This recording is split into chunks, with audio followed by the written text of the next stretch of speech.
திருவாரூரில் இந்து சமய அறநிலைத்துறை சார்பாக மருத்துவ முகாம் நடைபெற்றது. இதில் கோவில் பணியாளர்கள் ஏராளமானோர் கலந்து கொண்டனர். திருவாரூரில் தமிழ்நாடு இந்து சமய அறநிலைத்துறையின் சார்பாக தனியார் திருமண மண்டபத்தில் நடைபெற்றது. இந்த மருத்துவ முகாமை இந்து சமய அறநிலைத்துறை இணை ஆணையர் குமரேசன் துவக்கி வைத்தார்.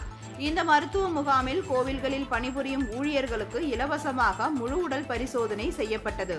இந்த பரிசோதனையில் இரத்த அழுத்தம், நீரிழிவு பரிசோதனை, இருதய பரிசோதனை செய்யப்பட்டது.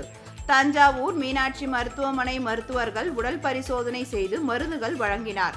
இந்த நிகழ்வில் இந்து சமய அறநிலைத்துறை அதிகாரிகள், செயல் மற்றும் கோவில் ஆய்வாளர்கள் கலந்து கொண்டனர்.